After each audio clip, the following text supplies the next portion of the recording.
Hello everyone मु याजनिका ओडिया गुरु channel को आपको स्वागत करुच्ची। आमे आज पार्टीशन एंड इंडिपेंडेंस से रिलेटेड किसी इंपोर्टेंट एमसीक्यू डिस्कसन करवा ता सहित आमर जो मॉडर्न हिस्ट्री रो पार्ट थिला इंडियन नेशनल मूवमेंट 1905 रो 1947 से टॉपिक आमर कंप्लीट हबो। नेक्स्ट क्लास रे आमे पुणी वर्ल्ड वार 1 एवं 2 को देखिबा। ताहले आ लेट न करी स्टार्ट करबा। देखिबा प्रथम क्वेश्चन कोन कहिची। फर्स्ट क्वेश्चन कहिची Which year marks the partition of India? ताहले इंडिया जो पार्टीशन होता इंडिया एंड पाकिस्तान ये जो पार्टीशन होता ता सहित आमर वेस्ट बेंगल ईस्ट बेंगल ये सब पार्टीशन जो होता से केबे होता को ईयर रे होता 1945 47 1948 ना 1950 यार ठीक आंसर मन रखिए ऑप्शन बी हो राइट आंसर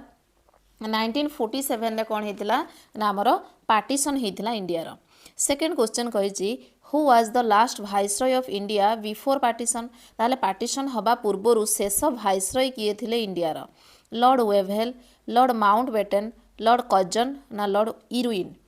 यार मध्य ठीक आंसर हो ऑप्शन बी लॉर्ड माउंटबेटन थिले last viceroy of India before partition. तापर तांकर जदि आमे टाइमिंग देखिबा से माने फेब्रुआरी रो नेकी आमर अगस्त पर्यंत 1947 रे से कौन करथिले ना भाइसरय थिले एंड सीए कहा को ओवरथ्रो करथिले ना partition of India in India and Pakistan जते बेलकु डिवाइड हेतिला एवं सीए होचंती आमर first governor general of independent India आमर स्वतंत्र भारतर से प्रथम गवर्नर जनरल थिले आफ्टर ब्रिटिश राज एंड जते बेलकु कि ब्रिटिश रो शासन समाप्त हो जाइतिला भारत स्वाधीन होइतिला सेते बेलकु आमर अगस्त 15 1947 बेलकु से थिले कोन ना first governor general. Important question मन रखिबे ऑप्शन बी हेजबो 2 नंबर क्वेश्चन राइट आंसर। एबे देखिबा 3 number question the demand for Pakistan was first articulated by which leader ताहाले पाकिस्तान डिमांड प्रथमे को लीडर करथिले आर्टिकुलेटेड रो अर्थ होची स्पष्टीकरण एही मत किए प्रथमे स्पष्ट करथिले बा किए देइथिले महात्मा गांधी आलामा इकबाल मोहम्मद अली जिन्ना ना बाल गंगाधर तिलक यार ठीक आंसर ही जिवो ऑप्शन बी आलामा इकबाल। ओके एबे देखिबा 4 number question Which of the following events is considered a significant cause of the partition of India? ताहले इंडिया रो पार्टीशन पाई कोटा गोटे प्रमुख कारण the Lucknow pact the Khilafat movement the great Bengal famine ना सिविल डिसोबीडियंस मूवमेंट यार ठीक आंसर हबो option C the great Bengal famine. Bengal रे फेमिन हेतिला सेटा होची गोटे सिग्निफिकेंट कॉज हमर इंडिया रो पार्टीशन पाई।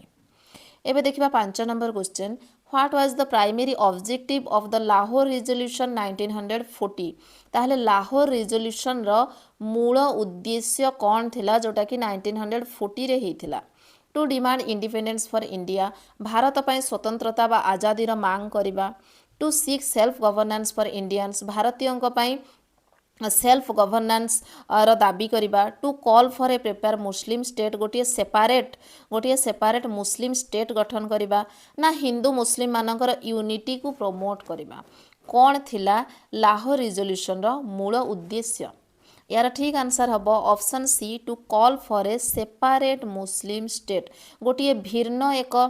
कंट्री भिन्न गोटे राज्य गठन करेंगे जो थे कि मुस्लिम मानकर कौन प्रायोरिटी रहिबो सेपारेट मुस्लिम कंट्री पाई से दाबी करथिले। एबे देखिबा 6 number question Which communal riot was a major trigger for the urgency of partition in 1947? Which communal riot यार अर्थ कौन ना को सांप्रदायिक दंगा जोटा कि मेजर ट्रिगर थिला गोटे कॉज थिला कारण थिला पार्टीशन हबा पई 1947 रे कम्युनल रियट रो अर्थ होचे सांप्रदायिक दंगा। ओके कौन पाई हेतिला ना नोकाली रायट मोपला रेवेलियन पंजाब रियट्स ना कोलकाता किलिंग्स यार ठीक आंसर हबो ऑप्शन डी कोलकाता रे हत्याकांड हेतिला कोलकाता किलिंग पाई कौन हेतिला ना दंगा देखिबा को मिलिथिला। एबे देखिबा 7 number question What was the main reason for the British support of partition? ताहले ए पार्टीशन पाई ब्रिटिश सपोर्ट जो करुथिले तांकर मूल उद्देश्य कौन थिला मेन रीजन कौन थिला इकोनॉमिक एडवांटेजेस ଅର୍ଥନୀତି କ୍ଷେତ୍ରରେ କିଛି ସୁବିଧା ପାଇବା ପାଇଁ ଚାହୁଁଥିଲେ। ଟୁ ରିଡ୍ୟୁସ୍ ଆଡ଼ମିନିଷ୍ଟ୍ରେଟିଭ ବର୍ଡ଼ନ୍ ଯେଉଁ ଥିଲା, ମାନେ ଏତେ ବଡ଼ ଗୋଟିଏ ଏରିଆକୁ ତାଙ୍କୁ କ'ଣ ନା ଚଳେଇବା ପାଇଁ ବା ଶାସନ କରିବା ପାଇଁ, ରୁଲ୍ କରିବା ପାଇଁ ଅସୁବିଧା ହେଉଥିଲା, ତ ସେ ବର୍ଡ଼ନ୍କୁ କମେଇବା ପାଇଁ। Two maintain control over India ଉପରେ ତାଙ୍କର ପ୍ରାଧାନ୍ୟ ବିସ୍ତାର କରିବା ପାଇଁ ବା ଇଣ୍ଡିଆକୁ କଣ୍ଟ୍ରୋଲ୍ କରିବା ପାଇଁ। ଟୁ ଫୋଷ୍ଟର ଡେମୋକ୍ରାସିକୁ ଅଧିକ ଗୁରୁତ୍ୱ ଦେବା ପାଇଁ। ତାହେଲେ ୟାର ଠିକ୍ ଆନ୍ସର୍ ହେଇଯିବ option C, two maintain control over India. ଯଦି ଆମେ ପ୍ରକୃତ କାରଣ ଦେଖିବା, ମେନ୍ ରିଜନ୍ ଯଦି ଦେଖିବା, ବ୍ରିଟିଶର୍ସ ମାନେ ପାର୍ଟିସନ୍ କାହିଁକି ଚାହୁଁଥିଲେ, କାହିଁକି ସପୋର୍ଟ କରୁଥିଲେ, ନା ଇଣ୍ଡିଆ ଉପରେ ପ୍ରାଧାନ୍ୟ ବିସ୍ତାର କରିବା, କମ୍ପ୍ଲିଟ୍ କଣ୍ଟ୍ରିକୁ ସେମାନେ କଣ୍ଟ୍ରୋଲ୍ କରିବା ତାଙ୍କର ଉଦ୍ଦେଶ୍ୟ ଥିଲା। ଏବେ ଦେଖିବା 8 number question, what was the primary reason for the mass migration during the partition. ତାହେଲେ এই ପାର୍ଟିସନ୍ ସମୟରେ ମାସ୍ ମାଇଗ୍ରେସନ୍ ଦେଖିବାକୁ ମିଳିଥିଲା। ବହୁତ ସଂଖ୍ୟକ ଲୋକ କଣ୍ଟ୍ରିରୁ ପଳାୟନ କରିଥିଲେ, ଅଲଗା ଜାଗାକୁ ସେମାନେ ସ୍ଥାନାନ୍ତରିତ ହେଇଥିଲେ।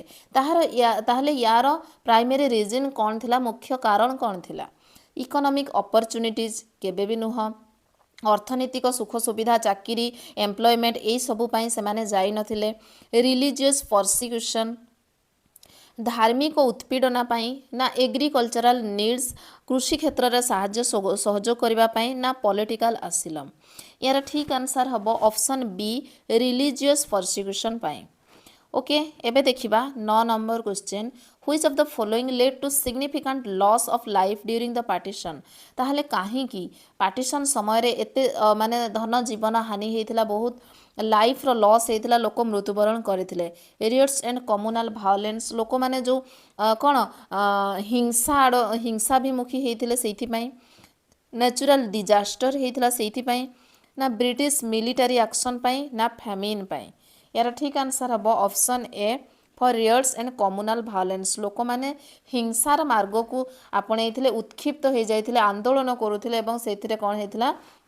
ବହୁତ ଲୋକଙ୍କ ଜୀବନ ଯାଇଥିଲା। 10 number question, the Radcliffe line was drawn to demarcate boundaries between which two countries. Radcliffe line କେଉଁ ଦୁଇଟା କଣ୍ଟ୍ରିର ବାଉଣ୍ଡ୍ରିକୁ ସୂଚଉଛି? India and Sri Lanka, India and Pakistan, India and Bangladesh, ନା ଇଣ୍ଡିଆ ଆଣ୍ଡ ନେପାଳ। ୟାର ଠିକ୍ ଆନ୍ସର୍ ହେବ option B, India and Pakistan ମଝିରେ ଯେଉଁ ବାଉଣ୍ଡ୍ରି ଅଛି ତାକୁ ରେଡ୍ କ୍ଲିଫ୍ ଲାଇନ୍ ବୋଲି କୁହାଯାଏ। ତାପରେ ଏବେ ଦେଖିବା 11 number question, which prominent leader oppose the partition of India. ଇଣ୍ଡିଆର ପାର୍ଟିସନ୍କୁ କେଉଁ ଲିଡର ଅପୋଜ କରୁଥିଲେ? ଜବାହରଲାଲ ନେହେରୁ, ସର୍ଦ୍ଦାର ବଲ୍ଲଭ ଭାଇ ପଟେଲ, ମହାତ୍ମା ଗାନ୍ଧୀ, ନା ବି.ଆର୍. ଆମ୍ବେଦକର। ୟାର ଠିକ୍ ଆନ୍ସର୍ ହେବ ଅପସନ୍ ସି, ମହାତ୍ମା ଗାନ୍ଧୀ କେବେ ବି ଚାହୁଁନଥିଲେ ଯେ କଣ୍ଟ୍ରି ପାର୍ଟିସନ୍ ହେଉ, ପାକିସ୍ତାନ ଇଣ୍ଡିଆ ଏମିତି ଦୁଇଟି କଣ୍ଟ୍ରିରେ ଡିଭାଇଡ୍ ହେଇଯାଉ, ବା ହିନ୍ଦୁ ମୁସଲିମଙ୍କ ଭିତରେ ସେମିତି ସେମାନଙ୍କ ଭିତରେ କିଛି ବିଭିନ୍ନତା ସୃଷ୍ଟି ହେଉ, ସେମାନେ ଭିନ୍ନ ହେଇଯାଆନ୍ତୁ, ସେ ଚାହୁଁନଥିଲେ। ସବୁବେଳେ ସମସ୍ତେ ମିଳିମିଶି ରହନ୍ତୁ ବୋଲି ଚାହିଁଥିଲେ। ତେଣୁ ମହାତ୍ମା ଗାନ୍ଧୀ ତାକୁ କ'ଣ କରୁଥିଲେ, ନା ଅପୋଜ କରୁଥିଲେ। ଏବେ ଦେଖିବା 12 number question, what was the impact of partition on the Sikh community. ତାହେଲେ ଶିଖ୍ କମ୍ୟୁନିଟି ଭିତରେ ଏଇ ପାର୍ଟିସନ୍ର ପ୍ରଭାବ କ'ଣ ପଡ଼ିଥିଲା? ଦେ ରିମେନ୍ ଇନ୍ ଦେୟାର ହୋମଲ୍ୟାଣ୍ଡ, ସେ ତାଙ୍କର ନିଜ ସ୍ଥାନରେ ରହିଲେ, କିଛି ବି ତାଙ୍କୁ ଫରକ ପଡ଼ିନଥିଲା। ଦେ ଫେସ୍ଡ ମାସ୍ ଭାଓଲେନ୍ସ ଇନ୍ ଡିସପ୍ଲେସମେଣ୍ଟ, ସେମାନେ ମଧ୍ୟ କ'ଣ ଏଇ ଯେଉଁ ଭାଓଲେନ୍ସ ହେଇଥିଲା ସେଥିରେ ମଧ୍ୟ ସେମାନେ ଅଂଶଗ୍ରହଣ କରିଥିଲେ ଏବଂ ଡିସପ୍ଲେସମେଣ୍ଟ ତାଙ୍କୁ ମଧ୍ୟ ସ୍ଥାନାନ୍ତରିତ କରାଯାଇଥିଲା। ଦେ ସପୋର୍ଟେଡ୍ ଦ ପାର୍ଟିସନ୍, এই ପାର୍ଟିସନ୍କୁ ସେମାନେ ସପୋର୍ଟ କରୁଥିଲେ। ନା ଦେ ଗେନ୍ ପଲିଟିକାଲ ପାୱାର, ତାଙ୍କୁ କିଛି ରାଜନୈତିକ ଶକ୍ତି ପ୍ରାପ୍ତ ହେଇଥିଲା, ପାୱାର ମିଳିଥିଲା। ତାହେଲେ ୟାର ଠିକ୍ ଆନ୍ସର୍ ହେବ ଅପସନ୍ ବି, ସେମାନେ ମଧ୍ୟ ମାସ୍ ଭାଓଲେନ୍ସର ଶିକାର ହେଇଥିଲେ, ଫେସ୍ କରିଥିଲେ ଏବଂ ତାଙ୍କୁ ମଧ୍ୟ ଡିସପ୍ଲେସମେଣ୍ଟ କରାଯାଇଥିଲା, ସ୍ଥାନାନ୍ତରିତ କରାଯାଇଥିଲା। ତାହେଲେ ଅପସନ୍ ବି ହେଇଯିବ 12 ନମ୍ବର କ୍ୱେଶ୍ଚନ୍ର ରାଇଟ୍ ଆନ୍ସର୍। ଏଇଠି ଗୋଟିଏ ଆମେ ଯଦି ଦେଖିବା, ଗୋଟିଏ କ୍ୱେଶ୍ଚନ୍ ଆମର ଥିଲା ରେଡ୍ କ୍ଲିଫ୍ ଲାଇନ୍। ଆମେ ଏଇଠି ଦେଖିଥିଲେ ଯେ the Radcliffe line drawn demarcate between which two countries, India and Pakistan. ସେଇଭଳି କିଛି ବାଉଣ୍ଡ୍ରି ଲାଇନ୍ ଅଛି, ପାର୍ଟିସନ୍ ଅଛି। ଏଇଟା ଆମର 10 ନମ୍ବର ଆକ୍ଚୁଆଲି 10 ନମ୍ବର କ୍ୱେଶ୍ଚନ୍ର ଏକ୍ସପ୍ଲାନେସନ୍। ସେମିତି India's boundary line are named for the countries they separate. ଗୋଟିଏ ହେଲା ରେଡ୍ କ୍ଲିଫ୍ ଲାଇନ୍, ଯେଉଁଟାକି ଇଣ୍ଡିଆ ପାକିସ୍ତାନ ଭିତରେ ବାଉଣ୍ଡ୍ରିକୁ ଦର୍ଶାଉଛି। ସେମିତି ଆଉ ଗୋଟେ ରହିଲା ମ୍ୟାକମୋହନ ଲାଇନ୍, ଯେଉଁଟାକି ଇଣ୍ଡିଆ ଆଉ ଚାଇନା ବର୍ଡ଼ରକୁ ଦର୍ଶାଏ। ସେମିତି ଆଉ ଗୋଟେ ରହିଲା ଆମର ଦୁରାନ୍ତ ଲାଇନ୍, ସେଟା India and Afghanistan. Okay along with disputed border like the line of actual control LAC actual control and Shark Creek यांको नाम अनुसार सेमिति रेड क्लिप लाइन आमे देखिले ताकू ही पुणी एक्सप्लेन करा हेची इंडिया एंड पाकिस्तान मझिरे एवं ताकू कहा ना अनुसार करा हेची ना Cyril red clip okay architect Cyril red clip को ना अनुसार होती सेमती मैकमोहन लाइन जदि देखा इंडिया एंड चाइना बॉर्डर एवं सार अर्थुर हेनरी मैकमोहन तांको ना अनुसार होती सेमती Durand line India and Pakistan रो बॉर्डर एवं ये ऑफिशियल रिकॉग्निशन यार लिमिटेड अच्छी line of actual control LAC ये इंडिया एंड चाइना बॉर्डर मध्य देखा जाए and disputed region of Jammu Kashmir ठीक अच्छे तार किसी एक्स्ट्रा इनफॉरमेशन थिला एटा 10 नंबर क्वेश्चन रो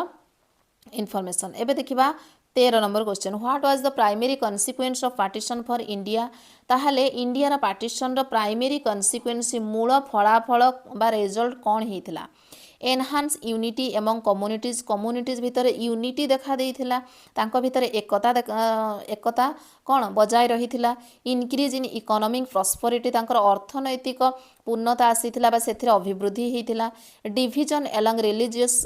लाइन विभिन्न रिलीजियस क्षेत्र रे धर्म क्षेत्र रे डिविजन देखा देइथिला ओके ये हेजबो ठीक answer establishment of single nation तो केबे भी एस्टाब्लिश हे नथिला पार्टीशन हे जाइथिला ताहले 13 नंबर क्वेश्चन रो ऑप्शन सी हेजबो राइट आंसर 14 नंबर क्वेश्चन देखिबा which factor contributed to the failure of Hindu Muslim unity during the independence movement ताहले को फैक्टर आमर हिंदू मुस्लिम यूनिटी को फेल्युअर करिवारे इंडिपेंडेंस मूवमेंट समय रे से गोटे कारण थिला इकोनॉमिक डिस्पारिटीज पाई सोशल रिफॉर्म पाई पॉलिटिकल रिवाइवल्स पाई ना एजुकेशनल डिफरेंसेस पाई इकोनॉमिक डिस्पारिटीज कौन तार अर्थ होचे हमर आर्थिक असमानता सोशल रिफॉर्म होचे समाज रे किछि सुधार आसीथिला तापर किछि चेंजेस आसीथिला पॉलिटिकल रिवाइवल्स माने होची राजनैतिक प्रतिद्वंदिता सृष्टि हेतिला ना एजुकेशनल डिफरेंसेस बा शिक्षा क्षेत्र रे विभिन्नता देखा देइथिला यार ठीक आंसर हम ऑप्शन सी पॉलिटिकल रिवाइवल्स बा जोटा कि राजनैतिक प्रतिद्वंदिता सृष्टि हेतिला हिंदू मुस्लिम यूनिटी भंग होला परे एबे देखिबा 15 number question The term partition in the context of India primarily refers to the division of which territory ताहले जो partition आमे कहूचे इंडिया रो पर्सपेक्टिव रु ताहले को क्षेत्र रे primarily refers to the division of which territory को एरिया रो डिवीजन हेतिला ओनली बेंगल रो हेतिला British India into India and Pakistan आमर सेतेबेले जो इंडिया थिला ताको ब्रिटिश इंडिया कहा जाउथिला एवं British India India and Pakistan भाबरे दुई भागरे विभक्त हेतिला ना प्रिंसली स्टेट्स रे डिवाइड हेतिला ना ओनली पंजाब रो पार्टीशन को कहा जाए पार्टीशन ऑफ इंडिया ताहले यार ठीक आंसर हम ऑप्शन बी ब्रिटिश इंडिया को इंडिया एंड पाकिस्तान भाबरे पृथक करबा को पार्टीशन टर्म दिया हेछि ओके को समय ना डिवीजन से टेरिटोरी को ब्रिटिश इंडिया रो टेरिटोरी को दुई भागरे डिवाइड करा जायथिला 16 number question which commission recommended the partition of India ताहले ए इंडिया रो पार्टीशन करबा पई को कमिशन रेकमेंड करिथिला Simon Commission Cripps Mission Mountbatten Plan ना इंडियन नेशनल कांग्रेस कहबा हबनी यार ठीक आंसर हम ऑप्शन सी माउंटबेटन प्लान हिसाब रे इंडिया को पार्टीशन करबा पई एठी रेकमेंड दिया जायथिला अच्छा ताहले आमे देखि नबा साइमन कमिशन समय रे ताहले काहा को रेकमेंड करा जायतिला ना अबोलिशन ऑफ डायरकी दैत्य शासन पद्धति ताकू अबोलिश करिबा पई ताकू हटेइबा पई करा जायतिला साइमन कमिशन रे ताकू कोन रेकमेंड करा जायतिला ओके एंड इंट्रोडक्शन ऑफ जो आमर प्रोविंशियल ऑटोनॉमी से समय प्रोविंशियल ऑटोनॉमी को इंट्रोड्यूस करबा मध्य साइमन कमिशन रो उद्देश्य थिला क्रिप्स मिशन रो कोन उद्देश्य थिला ना इंडिया रो जो डोमिनियन स्टेटस पाइबो माने इंडिया माने वर्ल्ड वार 2 परे द्वितीय विश्व युद्ध परे भारत को डोमिनियन स्टेटस दिया जिवो बोली क्रिप्स मिशन कहिथिला इंडियन नेशनल कांग्रेस तो सेमती किछि ता पर्टिकुलर पार्टीशन को नेकी बा कोनोसी गोटिए जिनस को रेकमेंड करि नथिला तेनु हमर एठी ठीक आंसर हे जिवो माउंटबेटन प्लान जे कि पार्टीशन ऑफ इंडिया को रेकमेंड करिथिला 17 नंबर क्वेश्चन देखिबा which of the following was a consequence of partition of Pakistan माने पाकिस्तान पार्टिसिपेशन हबा परे कोन कॉन्सिक्वेंस हमर जो इंडिया पाकिस्तान जो डिवाइड हे जाइतला तार फलाफल कोन हेतिला इमिडिएट इकोनॉमिक स्टेबिलिटी संगे संगे अर्थनीति क्षेत्र में स्थिरता आसीथिला केबे भी नुहे हाई पॉपुलेशन डेंसिटी हेई पारे नेक्स्ट देखिबा यूनिटी एमंग डाइवर्स ग्रुप विभिन्न ग्रुप भितर यूनिटी तो केबे भी से समय रे नथिला इनक्रीज्ड एग्रीकल्चरल आउटपुट सेतेबेले कृषि क्षेत्र में बहुत इम्प्रूवमेंट हेइथिला या मध्ये नुहे ताहाले पॉपुलेशन डेंसिटी जनसंख्यार सांद्रता बढ़ी जाइथिला। एबे देखिबा 18 number question what was one of the primary cause of communal violence during partition ताहले पार्टीशन समय रे कम्युनल वायलेंस जो सृष्टि हेइथिला सांप्रदायिक हिंसा जो क्रिएट हेइथिला तार मूल उद्देश्य कौन थिला religious differences economic competition colonial policies ना पॉलिटिकल लीडरशिप धर्म क्षेत्र में किसी डिफरेंसेस क्रिएट होता इकोनॉमिक कंपटीशन अर्थनीति क्षेत्र में आमर प्रतियोगिता देखा देइथिला कॉलोनियल पॉलिसीज औपनिवेशिक नीति ग्रहण करथिले ना पॉलिटिकल लीडरशिप बा राजनैतिक नेतृत्व निया जाइथिला। यार ठीक आंसर हे जिवो 18 नंबर क्वेश्चन ठीक आंसर आमर हबो option A religious differences create हेइथिला। एबे देखिबा 19 नंबर क्वेश्चन 19 नंबर क्वेश्चन कौन कही what was the role of the British Indian army what was the role of British Indian army during the partition British Indian army माने partition समय तांकर role कौन थिला दे वेयर न्यूट्रल से माने neutral रही दे साइडेड विथ कांग्रेस ना से माने निरपेक्ष थिले ना से माने कांग्रेस साइड रे थिले ना दे एडेड कम्युनल वायलेंस जो आमर हिंसा सांप्रदायिक हिंसा तार सहायता करथिले ना दे मेंटेन ऑर्डर से माने ऑर्डर को मेंटेन करथिले। यार ठीक आंसर हे जिवो 19 नंबर क्वेश्चन ठीक आंसर आमर हबो option D they maintain order से लॉ एंड ऑर्डर को मेंटेन करबा ब्रिटिश इंडियन आर्मी रो पार्टीशन समय रे तांकर कार्य थिला। एबे देखिबा 20 number question the term great migration during partition समय रे जो गोटे word great migration refers to the mass movement of which communities को कम्युनिटीज को रेफर करे Muslim and Christian Hindu and Sikh all religious communities ना मुस्लिम एंड हिंदू। यार ठीक आंसर हम option D Muslims and Hindu मानक भितर जो पार्टीशन समय रे देखा देइथिला ग्रेट माइग्रेशन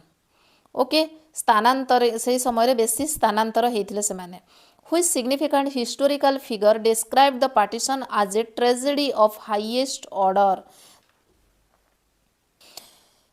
क्यों व्यक्ति जनक ए पार्टीशन को लेकिन गोटे मंतव्य देइथिले एवं कहिथिले जे ये होची पार्टीशन होची tragedy of the highest order अर्थ सर्वोच्च स्तर दुखद घटना होची ए पार्टीशन किए कहिथिले जवाहरलाल नेहरू महात्मा गांधी बी आर आंबेडकर ना सरदार वल्लभ भाई पटेल महात्मा गांधी ए मंतव्य देइथिले पार्टीशन को लेकिन तेणु ऑप्शन बी हेजिबो राइट आंसर। एबे देखिबा 22 number question which event is often cited as a precursor of the partition due to growing tension partition समय रे टेंशन बढ़ाई देथिला कोटा ना often cited as a precursor cited अर्थ होची अद्भुत एवं प्रीकर्सर होची अग्रगामी ताहले को माने आमर चेंजेस आसीथिला ग्रोइंग टेंशन कोटा गोटे टेंशन क्रिएट करिथिला से समय रे बेंगल पार्टीशन 1905 टा अच्छा आमे एबे जो पार्टीशन पढुचे एक्चुअली जितेबाला 1947 पाकिस्तान एवं इंडिया पार्टीशन है से विषय पढ़ुचे किंतु ता पूर्वर आमे जदि देखिबा पार्टीशन ऑफ बेंगल मध्य हेतिला 1905 रे नॉन कोऑपरेशन मूवमेंट असहयोग आंदोलन सिविल डिसओबीडियंस मूवमेंट सबिन अवज्ञा आंदोलन ना क्विट इंडिया मूवमेंट भारत छाड़ आंदोलन यार ठीक आंसर हे जिवो ऑप्शन ए जोटा कि बेंगल पार्टीशन आमे पार्टीशन भितर ए क्वेश्चन टा आसी जाइछि एक्चुअली पार्टीशन ऑफ बेंगल 1900 हेतिला 05 रे ठीक अच्छे 23 नंबर क्वेश्चन देखिबा what was the primary economic impact of partition of India India रा पार्टीशन रे अर्थनैतिक परिणाम कौन घटी मूल माने primary economic impact economic integration होता कि से आर्थिक एकीकरण होता इंडस्ट्रियल ग्रोथ होता कि इंडस्ट्री क्षेत्र में सेमते डेवलपमेंट होता कि economic dislocation and loss of resources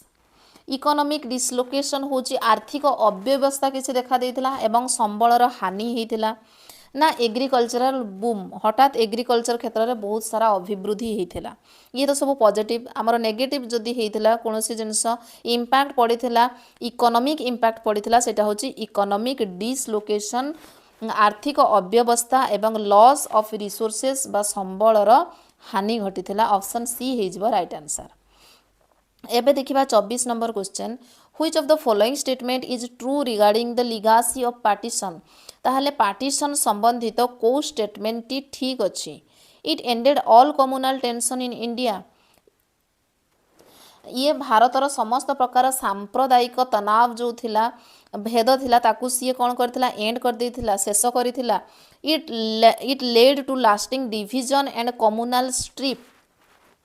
ये कौन करथिला ना स्थायी विभाजनर कारण एवं सांप्रदायिक संघर्षर कारण होइथिला it strengthen Hindu Muslim unity Hindu Muslim मानकर यूनिटी को आहुरी स्ट्रेंथेन करथिला केबे भी नुहे it had no impact on future politics परवर्ती राजनीति क्षेत्र में ये कौनसी प्रभाव पकई नथिला यार ठीक आंसर हबो option B it led to lasting divisions and communal strife यह स्थायी विभाजनर कारण एवं सांप्रदायिक संघर्ष सृष्टि करथिला। एबे देखिबा 25 number question the partition led to the establishment of which of the following countries ताहले पार्टीशन टा को कंट्री पाई कौन माने पार्टीशन हेबा द्वारा आउ गोटे को कंट्री आमर क्रिएट होइतिला अफगानिस्तान होइतिला नेपाल पाकिस्तान ना बांग्लादेश इजी क्वेश्चन प्रथम रु पाकिस्तान नथिला इंडिया रो पार्टीशन परे पाकिस्तान आउ गोटे डिफरेंट कंट्री रो क्रिएट होइतिला ऑप्शन सी हेजबो राइट आंसर। 26 नंबर क्वेश्चन कहिछि What was one of the main reason for the migration of refugee during partition? Partition समय रे रिफ्यूजी एक्चुअली कौन रिफ्यूजी रो अर्थ होउची जे फोर्सफुली बाध्य हुए गोटे कंट्री छाड़ी जीवा पई कौन पई हुए तो युद्धरू निजको से कंट्री युद्ध होउची निज जीवन बंचेवा को से पलायन करती किबा कोनोसी गोटे डिजास्टर आसिला प्राकृतिक दैवी दुर्विपाक हैला तो से जीवन बंचेवा को आउ कोठी पलायन करती ताकू रिफ्यूजी कहा जाए ओके ताहले ए जो मेन रीजन कौन थिला रिफ्यूजी मानकर माइग्रेशन पई को समय रे ना पार्टीशन समय रे इकोनॉमिक अपॉर्चुनिटीज पाइबा पई केबे भी नुह पॉलिटिकल आसिलम रो अर्थ होची किछि राजनैतिक शरण फियर ऑफ वायलेंस उत्क्षिप्त एवं जो हिंसा को डरी कि सेमाने पलायन करुथिले ना नेचुरल कैलामिटीज पार्टीशन समय रे सेमति कोनोसी नेचुरल कैलामिटीज प्राकृतिक दैवी दुर्विपाक हे नथिला ताहले फियर ऑफ वायलेंस रे जो लोक माने जो हिंसार मार्ग को चुनिथिले ताकू डरी कि किछि लोक कोन करथिले ना माइग्रेट करि जाइथिले ऑप्शन सी हे जिवो राइट आंसर। एबे देखिबा 27 number question who famously said at the dawn of freedom we had a great tragedy किए ए मंतव्य देइथिले एवं कहिथिले जे स्वतंत्रतार लड़ाई रे आम सहित गोटे बड़ ट्रेजेडी हेछि किए कहिथिले सरोजिनी नायडू सरदार वल्लभ भाई पटेल बी आर आंबेडकर ना मोहम्मद अली जिना यार ठीक आंसर हे जिवो option A Sarojini Naidu. 28 number question which community faced significant violence during the partition leading to mass casualty ताहले को कम्युनिटी फेस करिथिला वायलेंस हिंसा को फेस करिथिला को समय रे ना पार्टीशन समय रे Parsi community Sikh community Christian community ना बुद्धिस्ट कम्युनिटी यार ठीक आंसर हबो option B Sikh community. 29 number question देखिबा which of the following was not a direct consequence of the partition रो कोटा गोटे सीधा सड़क इम्पैक्ट नथिला परिणाम पड़ी नथिला क्रिएशन ऑफ पाकिस्तान पार्टीशन द्वारा तो पाकिस्तान क्रिएट हेइथिला से कोटा हेइ नथिला पचारची इनक्रीज इन कम्युनल हार्मोनी सांप्रदायिक सद्भावर वृद्धि हेइथिला मास डिस्प्लेसमेंट ऑफ पीपल बहुत सारा लोकंकर कौन हेइथिला ना डिस्प्लेसमेंट हेइथिले स्थानांतरित हेइथिले रेयर्स एंड वायलेंस तो लोक माने कौन हिंसा से माने वायलेंस हेइथिले उत्क्षिप्त हेइ जाइथिले ताहले मानक भितरु कोटा हेइ नथिला यार ठीक आंसर हे जिवो option B increase in communal harmony तांकर सांप्रदायिक सद्भावर वृद्धि सेतेबेले घटी नथिला ऑप्शन बी हे जिवो राइट आंसर। एबे देखिबा 30 number question the long term impact of partition of India Pakistan relation can best be described आज तापरे इंडिया पाकिस्तान रो जो हमर पार्टीशन हेइथिला तार लॉन्ग टर्म पई इम्पैक्ट कोन पड़िथिला पीसफुल को एक्जिस्टेंस पीसफुल को एक्जिस्टेंस शांतिपूर्ण भाव में सहावस्थान करवा कंटिन्यूअस कॉन्फ्लिक्ट एंड टेंशन सबु बेले माने मतांतर मनांतर एवं टेंशन लगी रहिबा कंप्लीट रिकनसिलेशन होची तार जो सामंजस्य पूर्ण सामंजस्य देखा देइथिला इकोनॉमिक कोलाबोरेशन ना आर्थिक सहयोग देखा देइथिला यार ठीक आंसर कौन हबो ऑप्शन बी कंटिन्यूअस कॉन्फ्लिक्ट आउ टेंशन देखा देइथिला जोटा कि एबे मध्य देखिबा को मिलुची एबे देखिबा 31 number question in which year was Wavell Plan introduce Wavell Plan को केबे इंट्रोड्यूस कर 1942 45 1946 ना 1947 यार ठीक आंसर हे ऑप्शन बी 1945 रे वेभेल प्लान को इंट्रोड्यूस करा जायथिला एबे देखिबा 32 number question the elected president of the all India किसान सभा which made in Vijayawada 1944 was ताहले 1944 रे विजयवाड़ा रे ऑल इंडिया किसान सभा ऑर्गेनाइज करा जायथिला जहार प्रेसिडेंट किए थिले से पचारची सहजानंद सरस्वती विनोबा वेव अच्युत राव पटवर्धन ना नरेंद्र देव यार ठीक आंसर हबो Sahajanand Saraswati option A his right answer next 33 number question which political party formally accepted the cabinet mission plan on 6 June 1947 6 June 1946 रे कैबिनेट मिशन प्लान को क्यों पॉलिटिकल पार्टी एक्सेप्ट करिथिला which had rejected the demand for a sovereign Pakistan जी कि पाकिस्तान रो सभन को सी reject करिथिला से demand को किंतु रिजेक्ट करि देथिला Hindu Mahasabha Congress Muslim League ना द यूनियनिस्ट पार्टी यार ठीक आंसर हम option C the Muslim League एबे देखिबा 34 number question when were first general election held in India प्रथम थर पई इंडिया रे केबे जनरल इलेक्शन ऑर्गेनाइज करा जायथिला 1951 52 52 53 47 48 ना 48 49 साधारणतः आमर इंडिपेंडेंट 1947 रे हला तेणु पिला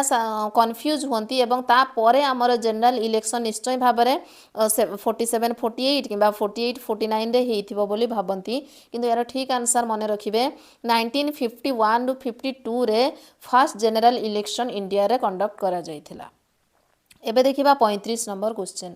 which of the following act entitled India to become a member of Commonwealth nation ताहले एमानंको भितरु किए इंडिया को गोटिए कॉमनवेल्थ नेशन बनैबारे सहयोग करिथिला Indian Independence Act 1947 Government of India Act 1935 Government of India Act 1919 ना गवर्नमेंट ऑफ इंडिया एक्ट 1858 यार ठीक answer हबो option A Indian Independence Act 1947 एबे देखिबा 36 number question who was the first person to observe individual satyagraha individual satyagraha को observe करिथिबा first person किए महात्मा गांधी गोविंद बल्लभ पंत सरदार वल्लभ भाई पटेल ना विनोबा वेव यार ठीक आंसर हम option B option D Vinoba Bhave होचंदी फर्स्ट इंडिविजुअल सत्याग्रही एबे देखिबा 37 नंबर क्वेश्चन 37 नंबर क्वेश्चन कौन कही Tebhaga movement is related to which of the following state को स्टेट सहित संपृक्त तेभागा मूवमेंट उत्तर प्रदेश बेंगल गुजरात ना पंजाब यार ठीक आंसर हम ऑप्शन बी बेंगल सहित संबंधित तेभागा मूवमेंट 38 नंबर क्वेश्चन देखिबा which of the following state communist party of India form it's first government ताहले को स्टेट जो स्टेट रो कम्युनिस्ट पार्टी आमर जो कम्युनिस्ट पार्टी ऑफ इंडिया कौन करिथिला ना फर्स्ट गवर्नमेंट फॉर्म करिथिला बेंगल केरल मणिपुर ना त्रिपुरा यार ठीक आंसर हम ऑप्शन बी केरल एबे देखिबा 39 number question who among the following was the third individual satyagrahi of individual satyagraha ताहले जो इंडिविजुअल सत्याग्रह हेइथिला तार थर्ड सत्याग्रही किए थिले फर्स्ट सत्याग्रही आमे देखिले विनोबा वेव तापरे किसी किंतु पचारिची आमे जदि अच्छा फर्स्ट सत्याग्रही आमे देखिले विनोबा वेव सेकेंड सत्याग्रही ताहले किया सेकेंड सत्याग्रही आमर होउचंती जवाहरलाल नेहरू किंतु क्वेश्चन रे पचारिची थर्ड सत्याग्रही किए ना थर्ड सत्याग्रही होउचंती Brahmadatt option B his right answer Brahmadatt okay एबे जिबा 40 number question which of the following movement reform or proposal was rejected by Indian National Congress but was accepted by Muslim League एमानंक भितरु को reform को proposal बा को movement बा आंदोलन को